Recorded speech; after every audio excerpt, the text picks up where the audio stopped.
So I'm from Microsoft. I am an account technology strategist. I look after the universities in Queensland and New South Wales. So many of you who are my customers may already know me.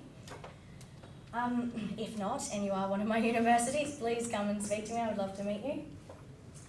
So I'm just going to talk for hopefully not too long, so I don't lose my voice, just about Office 365 and productivity and collaboration within the suite. Within Office 365, as I'm sure many of you know, it's about 28 individual services. I'm not going to go through all 28. My usual presentation on that lasts about 3 hours. So I'm just going to lightly mention a few of the ones that you guys will be workshopping today. So when you're looking at Office 365, I guess the reason why a lot of universities and enterprises are rolling it out is firstly the actual productivity and collaboration that it brings to the table. So you've got a lot of different services within the one online suite. Then obviously device and access. You can access it on any device, so BYOD is obviously now a big thing. A lot of users have their own devices at home and prefer to use their own devices rather than something given to them. And the accessibility, just being able to access your files, your data, have your communication wherever you are at any time. And of course, evergreen technology. So that's a big one. And I know within a lot of universities and myself, at some of the companies I previously worked for, there was a lot of legacy technology. Things get really out of date, especially, it's been 10 years, they're still in play, it's still working, so no one really updates it. And that is a really big problem, and that does cause a lot of issues later on. With Microsoft 365, obviously you've got evergreen technology. So that means it's constantly maintained and updated by Microsoft. You no longer have to worry about that underlying infrastructure, security updates, and so on. And it allows you to really provide that latest and greatest technology to your students and your staff. All right, so a couple of ones I've been asked to talk about. First one is PowerPoint. I won't explain what that is. I'm sure you all know what PowerPoint is.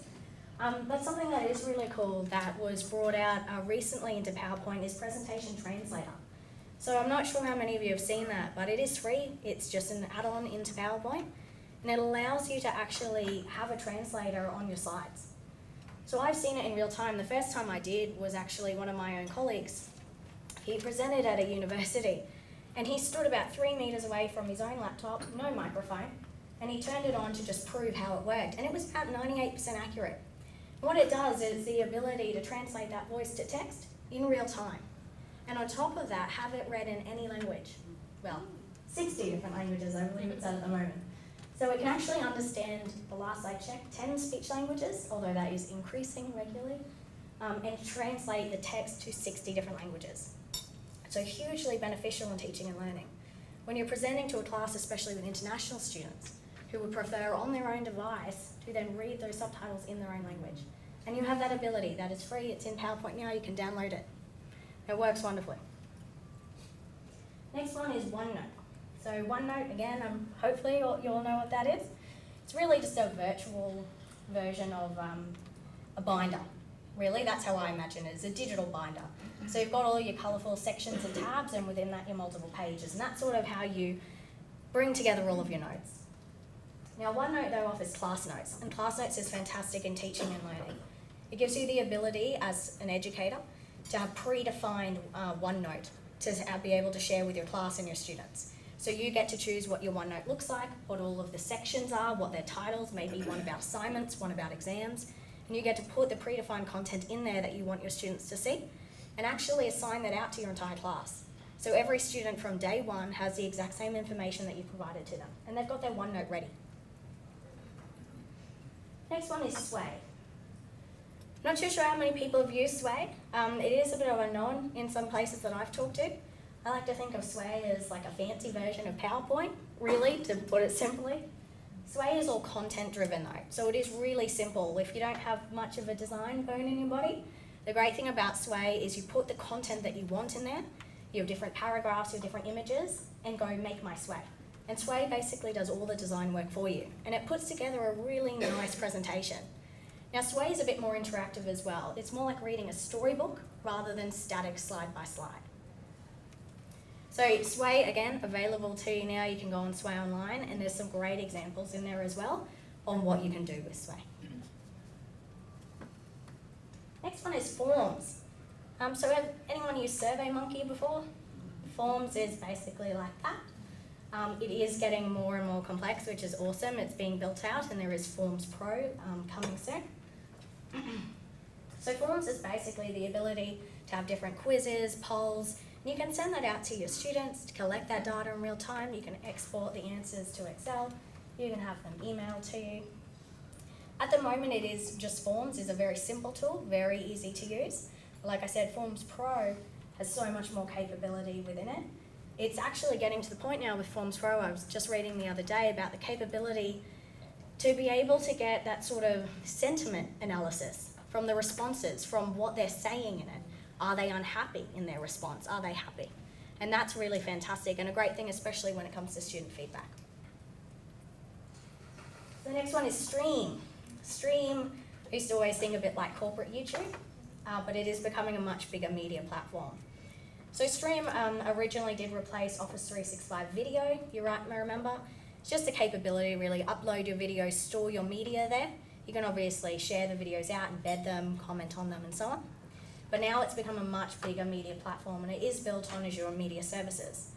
So it's now got live streaming, the ability to, say, record your lectures and stream them live to your students who can't attend in person, to be able to save those recordings and have them there within, say, your team for your students to watch later. It also has the ability to use our translation services within it, to do transcriptions on your videos. So there's a lot of capability in Stream and it is building up more and more every day. And lastly is Planner. So Planner is like a group version of task management, really. It is a very simple tool. It's just like how you manage your own tasks in, say, To-Do or Microsoft Task List, but as a group. So I've seen this be used really well in sort of small projects or group work where you assign your different tasks and buckets to different people in the team. It allows you to track the progress of how they're going, see where they're up to. They can make different checklists within it. Really great, simple project planning tool. So obviously, as you all know, collaboration is a very important part of learning. I guess a few points to talk about that I really discuss heavily with the universities is one, the student and faculty collaboration. Sometimes there can be some gaps there in between allowing students access to their educators and the educators access to their students to really bring together that collaborative learning. The other one is you've got students all across the world now. You have international students coming in. So being able to provide a lot of collaboration and productivity tools that can help attract those global students as well and allow them to learn equally in your environment. And multi-generation learners, learning has really changed. It's no longer, I finish high school, I do my degree and that's it. You have people coming back throughout their life. It is really lifelong learning now. Or you have people later in life coming back to study for the first time. So being able to provide the tools for everyone, again, to learn on an equal platform. So as I was saying, every group has really different needs, and that's across, say, international students, multi-generation learners, between your faculty and your staff. And a few of those challenges that we talk about is that isolated learning, not wanting anyone to feel like they're learning on their own or don't have access, but more bringing everyone together, giving them opportunity to ask questions and speak up. The other one is really wasted time. And I think this is a big benefit that I love about the Microsoft 365 platform is I can go into one portal and have access to everything where I need it to be. Especially when you start using things like Teams, which I won't really talk about because I know Jason spoke heavily about that earlier. But the ability to just have one platform in front of you and access your files, your content, your communication, everything in one place, rather than having to log into 20 apps every day to do your job. And again, students and faculty not connected. That is a big one that a lot of universities are bringing up in conversation with me. How do we really get that engagement better between our educators and our students? And we are seeing how when we do bridge that gap, learning becomes much easier, engagement is better, grades are better, attendance is better. So I guess the big part of collaboration is the actual unified groups within Microsoft 365. A lot of the tools that you talk about you might use as an individual. You've got your own email, you've got your own OneDrive, your own OneNote, but then using those tools as a group. So a unified group in Microsoft 365 is just a collection of people with shared permissions to those applications. It's not an application in itself, it's just bringing the people together to collaborate in the platform. Things like Teams, that Jason spoke about. I really think about unified groups as 3 different types. So there's an office group, a Yammer group, or a team group. And they all do slightly different things. As you can see in the list there, you do get very similar things across each of them. You get your mailbox, your OneDrive, your one someone has shared. When you make a Yammer group though, you also get your Yammer feed as the primary form of communication. When you make a standard office group, your primary form of communication is email. When you make a team group, your primary form of communication is in your team chat. Now Teams obviously is the biggest one in universities. Office group is great for your, say, faculty communication or project group. Yammer group, really great for that wider, more public communication to handle those bigger public comms.